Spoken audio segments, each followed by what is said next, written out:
Dios y Padre de nuestro Señor Jesucristo, Padre de misericordia y Dios de todo consuelo, que habitas en el cielo y te fijas en los humildes, que lo conoces todo antes de que exista.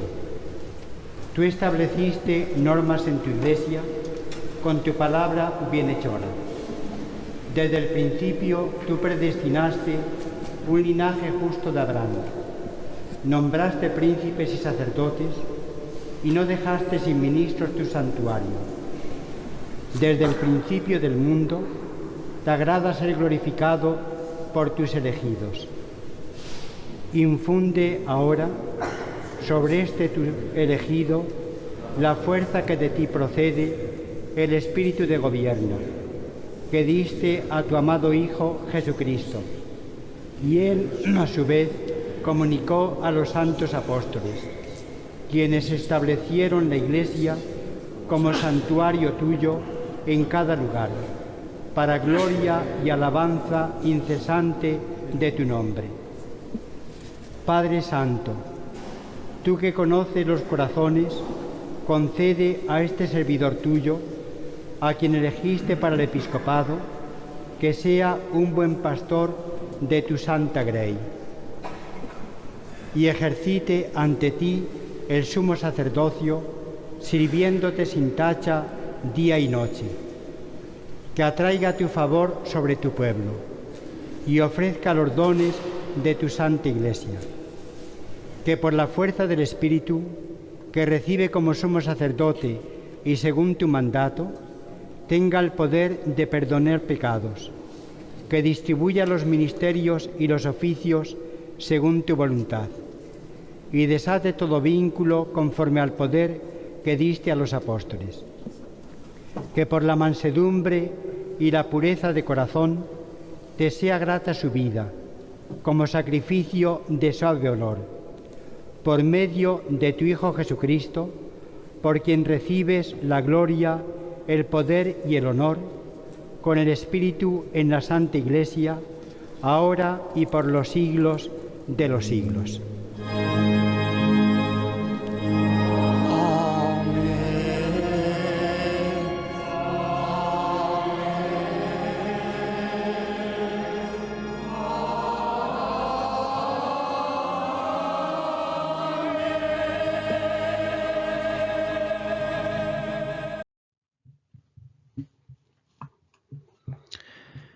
Entramos ya en el comentario a la plegaria de la consagración episcopal, o como actualmente se denomina, la plegaria de ordenación episcopal, la Prex Ordinationis Episcopalis.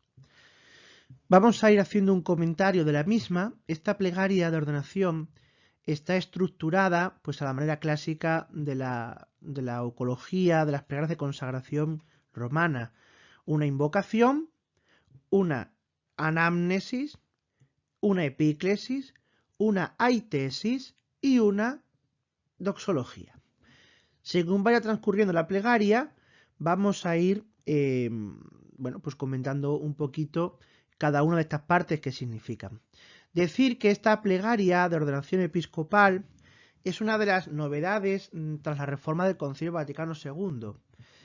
Antiguamente, hasta la reforma, hasta el ritual en el pontifical romano de 1474, se usaba una plegaria de ordenación extensa tomada del sacramentario gregoriano. Con la reforma, pues se decide suprimir esa plegaria y se sustituye por una no de nueva creación, ojo, no de nueva creación, sino una plegaria mucho más antigua que se encuentra en el documento conocido como la Tradición Apostólica atribuido a Hipólito Romano. Oración de ordenación episcopal que tienen en común los obispos sirios, los obispos coptos y también, pues ahora, los obispos de rito romano. Por tanto, la oración que vamos a ver ahora es un texto breve, arcaico en sus expresiones y en su extensión, y que data seguramente en torno al siglo II, siglo III después de Cristo. Pues sin más, con estas notas, estas pinceladas, vamos a comenzar nuestro comentario a la plegaria de ordenación. En primer lugar, partimos de la invocación, ¿de acuerdo? En la invocación es el inicio de la plegaria, donde se invoca siempre el nombre de Dios Padre. ¿Por qué? Porque toda plegaria va siempre dirigida al Padre. Esto es una regla establecida en la Iglesia desde la época apostólica y sobre todo, bueno, pues consignada, sancionada por los concilios de Cartago y los concilios de Hipona, año 360, años 390 respectivamente. En aquellos concilios, en el canon, en el canon 21 se dice que toda oración que deba ser dirigida a Dios ante el altar tiene que ser dirigida al Padre por la mediación del Hijo y en la acción del Espíritu Santo. De ahí que toda oración, pues actualmente vemos que se dirige al Padre, y la doxología tenemos ese remate por medio de tu Hijo Jesucristo en la unidad del Espíritu Santo. Esto viene ya del final del siglo IV. Con lo cual toda invocación, toda plegaria en su invocación va dirigida al Padre. Y es importante porque normalmente a Dios se le pone una serie de calificativos, de atributos, que van a determinar, que nos van a dirigir el sentido de toda la oración. Por ejemplo, si yo tuviese una oración que dijera, oh Dios, salvación de los que sufren, pues ya sé que esa oración va a estar dirigida a alguien que tiene un tipo de sufrimiento, que sufre, que padece un mal. Normalmente puede ser un enfermo. Si yo dijera, por ejemplo, oh Dios, libertador de los oprimidos, pues sé que esa oración va a tener como contenido fundamental una actitud o una situación de esclavitud, de opresión, o bien espiritual, o bien social, o lo que sea. Bueno, vamos al texto de la oración que nos ocupa. Dice así. Bueno, veis que he querido poneros tanto el texto en latín como el texto en español. Los que sepan latín y vean este vídeo, bueno, pues podrán comparar un texto y otro en su traducción. Lo he querido poner simplemente, primero, para daros la fuente original del texto, y segundo, porque haremos referencia, a lo largo de la explicación, a alguna palabra que tiene un significado en latín que lamentablemente no está agotado o no está debidamente traducido, quizá por el léxico español, que es más limitado que en la lengua original latina. Dice así el texto: Dios y Padre de nuestro Señor Jesucristo, Padre de misericordia y Dios de todo consuelo, que habitas en el cielo y te fijas en los humildes, que lo conoces todo antes de que exista. Vamos a ver qué citas bíblicas hay en este texto de la plegaria. En primer lugar dice, Dios y Padre de nuestro Señor Jesucristo, Padre de la misericordia y Dios de todo consuelo. Esta expresión está tomada de 2 Corintios 1:3. 2 Corintios 1:3. Que habitas en el cielo y te fijas en los humildes. La encontramos en el Salmo 112, versículos 5 y 6. Y que lo conoces todo antes de que exista, la encontramos en Daniel 13:42. Das cuenta que en este párrafo breve encontramos 3 citas bíblicas: 2 Corintios 1:3, Salmo 112, versículos 5-6 y Daniel 13:42. 3 citas bíblicas que nos muestran 3 rasgos fundamentales de Dios. Dios es consolador, Padre de todo consuelo. Dios es misericordioso, Padre de misericordia.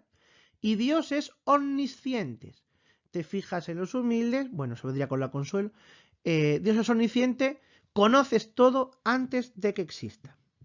Y estos 3 calificativos, estos 3 atributos divinos, son los que tienen que encarnarse, son los 3 rasgos fundamentales que van a marcar toda la plegaria de ordenación episcopal. ¿Por qué? Porque todo lo que se diga del obispo a partir de ahora tiene que responder a estos tres rasgos fundamentales de su ministerio. Que sea consolador, que sea misericordioso y, lógicamente, al pastor, al obispo, no se le pide, no se le exige o no se le supone que tenga omnisciencia, porque solamente es Dios el que lo sabe todo. Pero sí que se le pide, por esta expresión, que el pastor sea conocedor de sus fieles y sabedor de sus necesidades. Y esta es la raíz de su ministerio, porque en la medida en que conozca a sus ovejas, pues amará a su rebaño y velará por sus necesidades espirituales y corporales. ¿No? Con razón, Jesucristo en el Evangelio dice: yo soy el buen pastor, conozco a mis ovejas me conocen. Por tanto, señor obispo, lo primero será siempre y fundamental en su ministerio conocer el rebaño, la grey, que nuestro Señor le ha encomendado.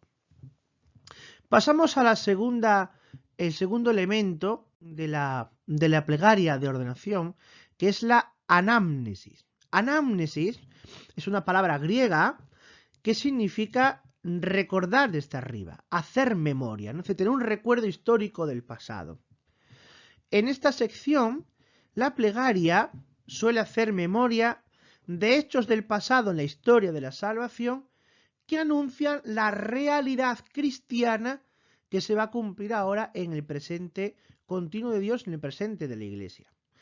La anamnesis puede ser simple, es decir, un recuerdo muy breve, normalmente con una o dos citas del Antiguo Testamento o del Nuevo Testamento, o la anamnesis puede ser compuesta, puede tener 2 partes, 3 partes, ¿no? Incluso hay oraciones en las que la anamnesis se mezcla con la epíclesis luego retoma con la anamnesis, etcétera, como por ejemplo pasaba en la plegaria de ordenación presbiteral que ya vimos en vídeos pasados. Este caso que tenemos es una anamnesis simple, aunque yo la he querido estructurar para que ustedes la entiendan mejor en tres párrafos, en 3 ideas, pero es un análisis simple donde recorre 3 momentos de la historia de la salvación que tienen que ver con la ordenación episcopal, ¿no? Que prefiguran el ministerio episcopal. Dice la anamnesis así: tú estableciste normas en tu iglesia con tu palabra bienhechora. Desde el principio, tú predestinaste un linaje justo de Abraham, nombraste príncipes y sacerdotes, y no dejaste sin ministros tu santuario. Desde el principio del mundo, te agrada ser glorificado por tus elegidos, Bien, vamos a ver las 3 ideas. Las 3 ideas son dictar normas, elegir jefes para el pueblo y la alabanza divina. Son las 3 grandes acciones que Dios ha realizado en favor de su pueblo desde la creación del mundo. Aquí la palabra iglesia, que dice, bueno, ¿y qué tiene que ver la iglesia con la historia de la salvación, ¿no? En el Antiguo Testamento. Bueno, pues no vamos a entrar ahora, por ejemplo, en lo que dice Lumen Gentium 3 sobre la preparación en el Antiguo Testamento del misterio de la iglesia. Pero es importante porque, por un lado, la palabra iglesia hace referencia a la expresión hebrea antigua, la Kahal Yahvé, es decir, la asamblea de los hijos de Israel convocada y reunida para alabar a Dios, a la que Dios provee con jefes, sacerdotes y profetas, para que nunca se vea desprovista de los bienes espirituales y materiales que Dios le concede. Pero por otra parte, esa Kahal Yahvé, esa Kahal Tuceu, esa Eclesia Tuceu, esa iglesia de Dios, ya está apuntando al nuevo pueblo de Dios, al nuevo pueblo de Dios, el nuevo Israel, a quien dejó provisto Jesucristo tras su ascensión de los apóstoles y sus sucesores, para que a esta iglesia también no le faltara ni el gobierno, ni el anuncio, ni los sacramentos. Por tanto, la anamnesis, al partir de esa idea de pueblo de Dios convocado, está diciendo, ojo, porque la iglesia es un pueblo donde hay un gobierno, unas normas que establecer, donde hay un linaje de sacerdotes, de patriarcas, de padres del pueblo, de príncipes y sacerdotes que la gobiernan, la rigen, la enseñan y la instruyen, donde hay ministros del santuario que garantizan la alabanza divina, para que Dios desde el principio no cese nunca de ser glorificado por los elegidos.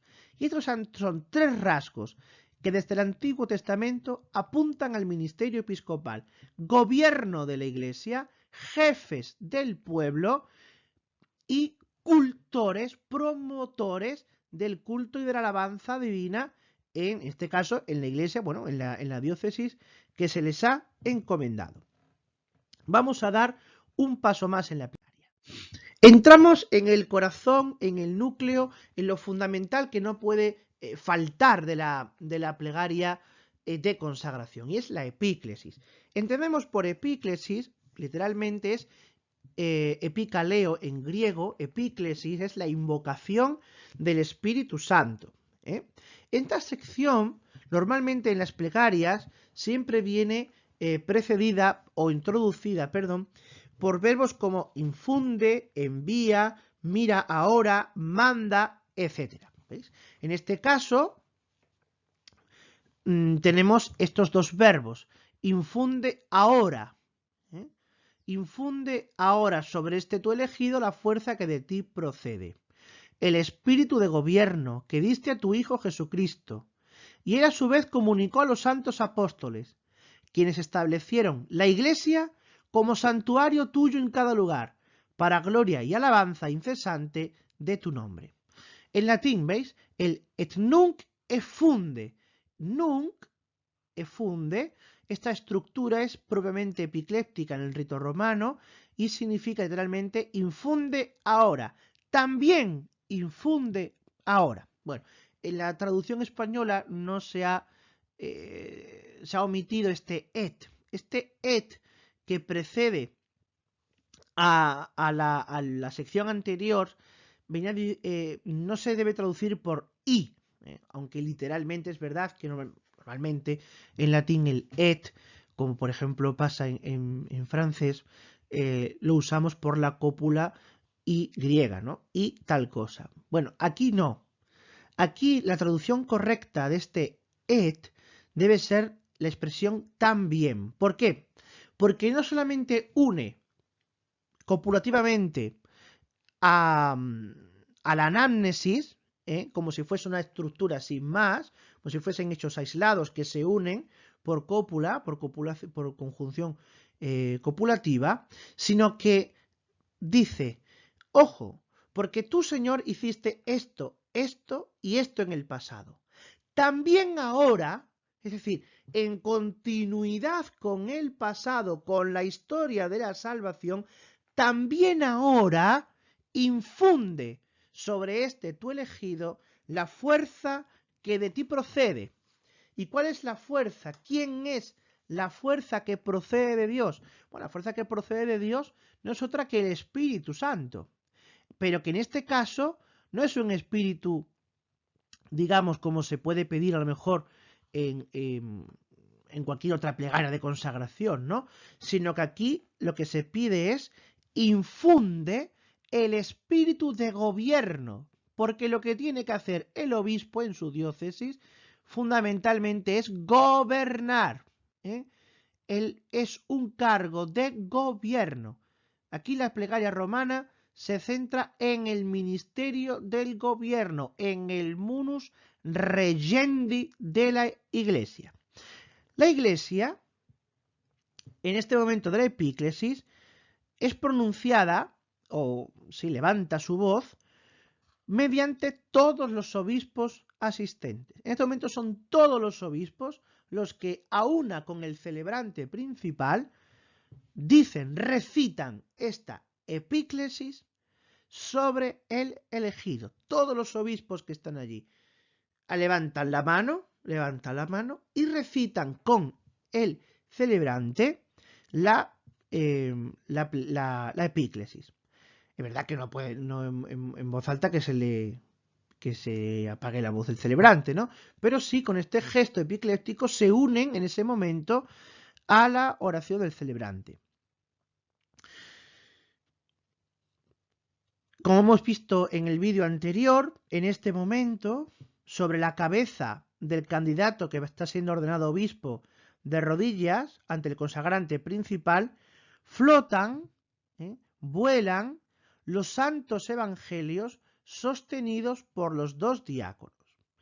La imagen de ese obispo arrodillado y con el evangelio abierto sobre su cabeza, describe un pabellón formado por las manos del consagrante, como si Dios se reservara ese espacio de intimidad con su elegido, para comunicarle la gracia del espíritu de gobierno con el que un día su hijo fue ungido tras el bautismo de Juan. Y además ese mismo espíritu de gobierno que recibió Jesucristo, porque Jesucristo tiene lo que el Padre le ha dado, que recibió Jesucristo, dice, y él a su vez comunicó a los santos apóstoles, recibid el Espíritu Santo, a quienes les perdonéis los pecados les quedan perdonados, a quienes se los retengáis les quedan retenidos. Por tanto, ese espíritu de gobierno del Padre dado a Jesucristo y este a su vez comunica a sus apóstoles, ha llegado a los obispos, por eso los obispos son sucesores de los apóstoles. Y estos apóstoles establecen la Iglesia como santuario. Pero fijaos ahora qué guiño, qué referencia hace a la realidad diocesana. La Iglesia es establecida como santuario en cada lugar, en cada región del mundo se establece la Iglesia como santuario para que incesantemente los elegidos, los cristianos, eleven una alabanza y una glorificación a Dios Padre. Repito que estas son las imágenes que utiliza la epíclesis con el verbo infunde, con el Espíritu Santo llamado la fuerza que de ti procede, y fijaos cómo es ahora llamado Jesucristo. Claro, en español no hemos traducido, porque en latín dice quem dedisti dilecto filio tuo, que diste a tu amado Hijo Jesucristo. Veis que la traducción española diste a tu Hijo Jesucristo. Pero sin embargo, en latín ha mantenido la expresión dilecto. ¿Por qué me detengo en esta expresión dilecto filio tuo? Porque es una expresión eminente bíblica que la encontramos tanto en el bautismo como en la transfiguración. Este es mi Hijo amado, este es mi Hijo el agapetos, el amado. Por tanto, ahí está haciendo referencia a dos momentos eminentemente epiclépticos en la vida de Jesucristo. En el primero, que es el bautismo, es ungido como Mesías, como profeta, porque comienza su vida pública. Y en el segundo, la transfiguración, es manifestado como Dios y Señor ante la mirada atónita de Pedro, Juan y Santiago, porque se inaugura con la transfiguración, es el prólogo, de su pasión y de su glorificación. Esos son momentos en que Cristo es ungido y fortalecido por el Paráclito. Y además, en ambos momentos, el bautismo y la transfiguración, no solamente es el Espíritu el que unge a Jesucristo, sino que además es refrendado por la voz del Padre que se deja oír, que se deja sentir. También hay una idea de misión apostólica dada por Jesucristo a los apóstoles con esto, ¿no? Establecieron la Iglesia como santuario tuyo. De este modo, la epíclesis concentra las ideas expuestas en la anámnesis, la idea de gobierno, culto y anuncio del Evangelio a todo el mundo. Por eso dije que era tan importante haber traducido este et latino con la expresión también, para ver esa unión de ideas y de la historia de la salvación, tanto el análisis como la plegaria? Porque normalmente, y perdonad que me extienda en este punto, pero es importante, normalmente la plegaria, la epíclesis, va a estar siempre en consonancia y va a recoger lo que en la anamnesis se ha expuesto. Porque precisamente es así, es decir, pedimos al Espíritu Santo sobre una persona o sobre un objeto, si es el caso de un altar, por ejemplo, o de una iglesia, porque en la historia de la salvación hay una correspondencia de sentido, una correspondencia teológica entre la una y la otra. Son prefiguraciones tipo sombras, que dice San Pablo, de los bienes futuros que habrían de darse. Bien, pasamos ya a la siguiente parte, a la que sea cuarta parte, ¿no?, de la oración. Hemos dicho invocación, hemos dicho anamnesis, epíclesis, y ahora entramos en la cuarta parte, que es la más extensa, la aitesis.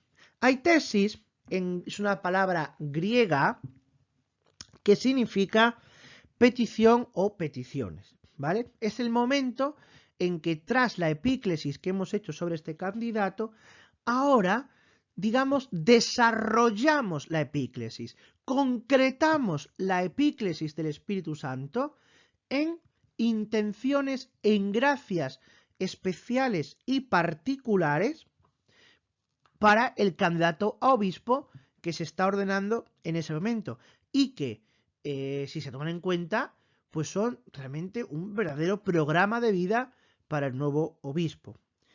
Dice la epíclesis, perdón, dice la aitesis. Bueno, me he saltado los textos bíblicos que también están debajo de la epíclesis, pero bueno, vamos a intentar no hacerlo ahora con la aitesis. La aitesis dice: Padre Santo, tú que conoces los corazones, concede a este servidor tuyo, a quien elegiste para el episcopado, que sea un buen pastor de tu santa grey, y ejercite ante ti el sumo sacerdocio, sirviéndote sin tacha día y noche, que atraiga tu favor sobre tu pueblo, y ofrezca los dones de tu santa iglesia. Bien, vamos a pararnos aquí. La aitesis sigue, pero vamos a pararnos en estas ideas. Hasta ahora, los textos bíblicos, para que no se me olviden ahora, de la aitesis son Hechos de los Apóstoles 1, 15, 26. Padre Santo, tú conoces los corazones. Aquí sería Hechos 1, 15, 26. Sigue: concede a este servidor tuyo, a quien elegiste para el episcopado, que sea un buen pastor de tu santa grey. Aquí estarían a la base Isaías 40, 11 y Hechos de los Apóstoles 20, 28. Y ejercite ante ti el sumo sacerdocio. Aquí no es un texto bíblico, sino un texto de la tradición de la Iglesia, un documento antiguo, que es las Constituciones Apostólicas, el capítulo 8, numeral 46, parágrafo 4. Constituciones Apostólicas, capítulo 8, numeral 46, parágrafo 4. Es un documento también del siglo II, III. Sirviéndote sin tacha, noche y día, que atraiga tu favor sobre tu pueblo. Aquí estaría a la base los textos de Zacarías 8, 22 y Malaquías 1, 9. Y ofrezca los dones de tu santa iglesia, que es la anáfora eucarística. Bien, vamos a ver ideas fundamentales de en este momento. Tenemos 5 ideas. La primera, el primer don que pedimos es que sea buen pastor de la santa grey. Ese es el primer oficio que tiene que tener el nuevo obispo: mostrar la caridad pastoral de Jesucristo, principalmente con los enfermos y con los pobres, ¿no? Que ya habíamos visto, si acordáis, en vídeos anteriores, en la antífona de entrada de la misa de ordenación episcopal. Él se debe a toda la grey, sin excepción. La segunda idea es ejercita ante ti el sumo sacerdocio, porque es el fin principal del obispo. Todos los bautizados participamos de la misa que ofrece el obispo en ese momento y a quien éste designa para celebrarla. Él es no solo cabeza del pueblo en cuanto pastor del mismo, sino también el sacerdote puesto al frente del pueblo para que sobre éste se derramen incesantes gracias celestiales. Por eso, si recordáis, cuando vimos la eucología en vídeos anteriores, hablábamos en la oración sobre las ofrendas, hablábamos de esa unión, de esa unión derrama sobre mí, pero a la vez es también sobre el pueblo, porque el obispo es, digamos, portavoz de la intención general que tiene todo el pueblo de Dios. Y por eso, por esa función, él ejerce el sumo sacerdocio en la diócesis ante el altar de la catedral. Ya veremos lo que son las misas del obispo a continuación. Pero sobre todo es en la catedral donde el obispo tiene que ejercer su sumo sacerdocio. La tercera idea, que está aquí, dice servicio incesante, es decir, sirviéndote sin tacha día y noche. Uno es ordenado obispo perpetuamente. Nunca se deja de ser obispo, pues con el orden episcopal el carácter sacerdotal es llevado a su plenitud.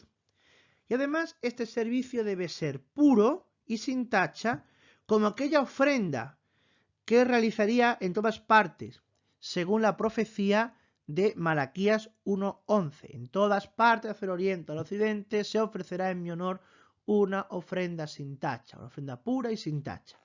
Bueno, pues el encargado de ofrecer esa ofrenda, ese sacrificio puro y sin tacha, noche y día, velando sobre su pueblo, no duerme ni reposa.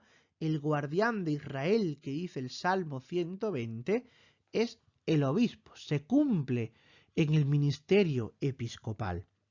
La cuarta idea, que está aquí en este vídeo, ¿no? Pasa que yo lo tapo. La cuarta idea dice que atraiga tu favor sobre tu pueblo, que atraiga el favor sobre el pueblo. Para esto se debe tomar aquella idea que dijimos arriba, ¿no? Cuando hablábamos de ese ministerio episcopal. Este es el que ama a sus hermanos, el que ora mucho por su pueblo. Porque el oficio del obispo es el de orar por su grey. Y a esto debe dedicarle mucho tiempo. Es verdad que el obispo es un hombre de gobierno, tiene que dar normas, tiene que gobernar para que el pueblo de Dios camine hacia la santidad, siguiendo los mandatos, los preceptos de la Iglesia, pero no es menos cierto que más importante que eso es que el obispo ore por el pueblo. Que el obispo ofrezca el sacrificio por el pueblo, pero también que el obispo ore por sus feligreses. Porque en su oración estaremos todos y cada uno de los feligreses, clero y religiosos y laicos. Es una oración incesante, una oración de intercesión, de expiación y de acción de gracias. Y eso es lo que atrae el favor divino sobre una diócesis. Un obispo que ora, que intercede, que expía y que da gracias a Dios por los beneficios que le concede a la grey. Y la última idea, la quinta idea de este primer párrafo es ofrece, dice el texto, y ofrezca los dones de tu santa iglesia. Es decir, la quinta idea es ofrecer los dones de la iglesia, ejerciendo el sacerdocio según el rito de Melquisedec. Esta petición está unida a la anterior, a traer los favores y ofrecer los dones de la iglesia. Pues el obispo ofrece la misa, decimos en latín, pro populo sibi commisso, es decir, en favor del pueblo a él encomendado. De hecho, tal es así que ha habido un cambio de nombre. Y aquí es donde viene el sentido de las misas. Por eso he hablado de servir sin tacha en la catedral, de ejercer el sumo sacerdocio en la catedral. ¿Por qué? Porque antiguamente la misa que celebraba el obispo en la catedral se denominaba misa pontifical. Misa pontifical, porque era misa del obispo, misa en torno al pontífice de la diócesis. Pero ahora se ha cambiado ese nombre por misa estacional, porque es, o debería ser, manifestación de la iglesia local, que hace estacio, parada, reunión en su peregrinar para alabar juntos a Dios y ofrecer el sacrificio de toda la iglesia. Es la imagen del pueblo de Israel peregrino por el desierto, que paraba cuando Dios se lo pedía, cuando Dios se detenía, montaba montaba la tienda del encuentro y ofrecía sacrificios a Dios los días que hicieran falta. Bueno, pues esta diócesis que camina en una región del mundo que peregrina hacia el cielo, hace parada, hace estación y ofrece sacrificios, ofrece dones a gloria y alabanza de Dios Altísimo. Fijaos que esta idea de la epíclesis, y esta epíclesis es del siglo II-III, viene recogida también en el número 41 de la Constitución, Conciliar del Concilio Vaticano II, Sacrosanctum Concilium. Dice así el texto de Sacrosanctum Concilium. El obispo debe ser considerado como el gran sacerdote de su grey, de quien deriva y depende en cierto modo la vida en Cristo de sus fieles. Por eso conviene que todos tengan en gran aprecio la vida litúrgica de la diócesis en torno al obispo, sobre todo en la iglesia catedral, persuadidos de que la principal manifestación de la iglesia se realiza en la participación plena y activa de todo el pueblo santo de Dios en las mismas celebraciones litúrgicas, particularmente en la misma Eucaristía, en una misma oración, junto al único altar donde preside el obispo, rodeado de su presbiterio y de sus ministros. ¿Veis? Como esta idea del concilio pues está expresada bellamente ya en la plegaria de consagración. Vamos al siguiente párrafo de la tesis. Dice, que por la fuerza de tu espíritu, que recibe como sumo sacerdote y según su mandato, tenga el poder de perdonar los pecados, que distribuya los ministerios y oficios según tu voluntad, y desate todo vínculo conforme al poder que diste a los apóstoles, que por la mansedumbre y pureza de corazón te sea grata su vida como sacrificio de suave olor. Vamos a ver los textos bíblicos que están en la base. En primer lugar, dice que por la fuerza de tu espíritu, que recibe como sumo sacerdote según tu mandato, tenga el poder de perdonar los pecados. Aquí. A la base está, sin lugar a duda, Juan capítulo 20, versículos 23. Juan 20, 23. Ese momento en que Jesús le da el poder espiritual, el poder del Espíritu, para perdonar los pecados. Que distribuya los ministerios. Hechos de los Apóstoles 1:17, que es la oración que hace Pedro y los apóstoles a la hora de elegir el nuevo apóstol, nuevo obispo, ¿no? Y oficios según tu voluntad, y desate todo vínculo conforme al poder que diste a los apóstoles. Ese poder que diste a los apóstoles lo encontramos en Mateo 18:18. Mateo 18:18. A quienes perdonéis, a quienes retengáis, a quien atéis y a quien desatéis. Ese juego jurídico de palabras que hace ahí Mateo en el Evangelio. Que por la mansedumbre y la pureza de corazón, ahí tenemos a Mateo 5:5-8, mansedumbre y pureza de corazón, las bienaventuranzas. Bienaventurados los mansos, porque heredarán la tierra. Bienaventurados los limpios de corazón, porque verán a Dios. Te sea grata su vida como sacrificio de suave olor. Efesios 5:2. Efesios 5:2. Bien, vamos a seguir con las ideas de esta aitesis. Bien, hay una sexta idea que habla precisamente del poder de perdonar los pecados. Estamos aquí. El poder de perdonar los pecados. Esta es la otra idea de la aitesis. Porque es la misión que Jesús le da a los apóstoles en la mañana de la Pascua. Cuando Él resucita y les da ese espíritu, les sopla sobre ellos, infundiéndoles el espíritu para que perdonen los pecados. Es el tiempo nuevo de la salvación anunciado por Joel y que, por el profeta Joel en el capítulo 2, y que San Pedro en su discurso va a explicitar ya ante los judíos que atónitos ven ese espectáculo de los apóstoles hablando en lenguas que entienden. El obispo es el primero que debe manifestar su solicitud pastoral por los pecadores, por aquellos que abandonan el rebaño de Cristo o que se desvían por sendas tortuosas. Este es importante porque es el obispo el que autoriza a un sacerdote para poder ejercer el ministerio de la reconciliación, de la confesión y absolución de los pecados, pero también él mismo tiene ese ministerio importante de perdonar los pecados, sobre todo los pecados que le están reservados a él, ¿no? O que hasta hace poco le estaban reservados al obispo, pero también tiene que ser solícito para exhortar al pueblo a la penitencia, a la confesión, tiene que ser solícito sobre todo con aquellos que apostatan.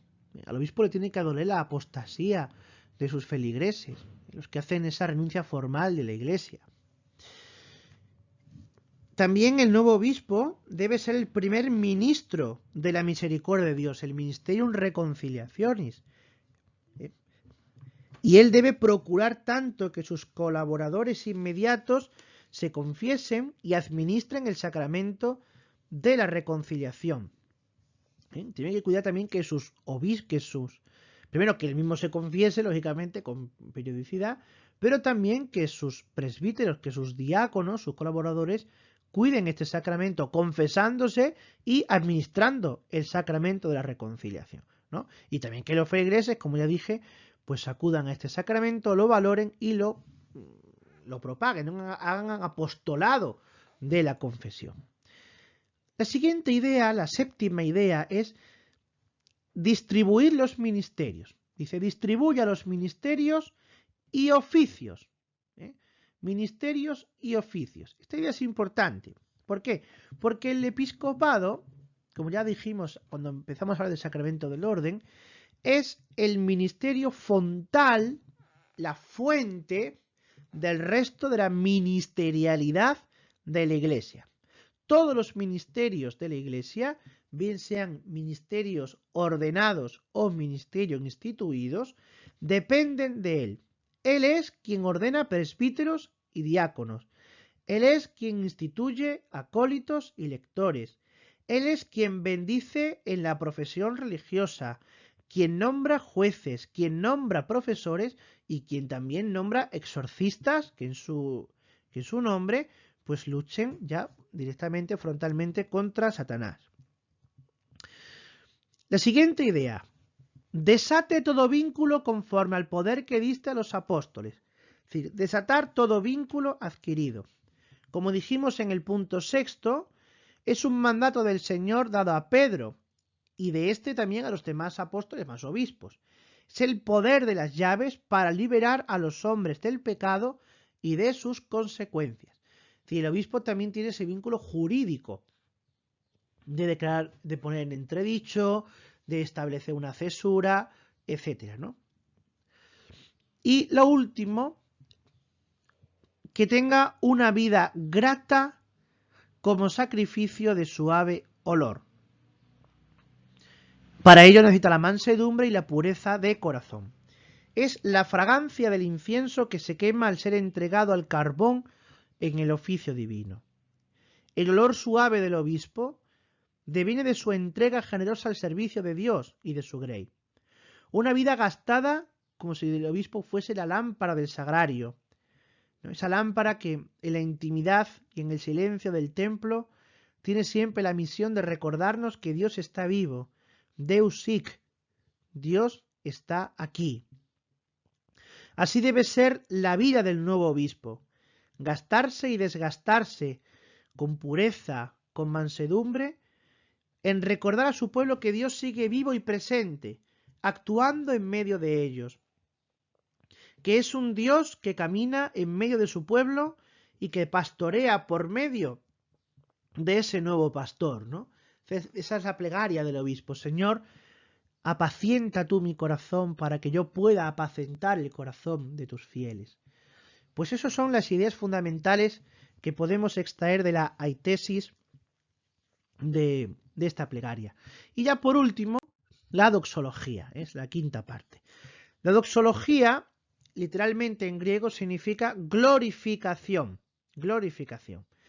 Y es la conclusión más o menos solemne de la plegaria, donde se evoca nuevamente al Padre como destinatario último de la misma, por eso lo hemos invocado al principio, y además la intercesión de Jesucristo, que es el mediador de la nueva alianza, en la unidad y en la acción del Espíritu Santo. Y esto, repito, fue establecido por el canon 21 del Concilio de Hipona en el siglo IV, año 393 exactamente. Este es el texto. Por medio de tu Hijo Jesucristo, por quien recibes la gloria, el poder y el honor, con el Espíritu en la Santa Iglesia, ahora y por los siglos de los siglos. Amén. Pues vemos que este texto, que esta doxología, es una doxología solemne, pero con un lenguaje arcaico, propio del siglo II de la Iglesia. En la Iglesia, en la Santa Iglesia, es donde Dios recibe el poder, el honor, la gloria, la bendición y la majestad, ahora y siempre, y por los siglos de los siglos. Amén.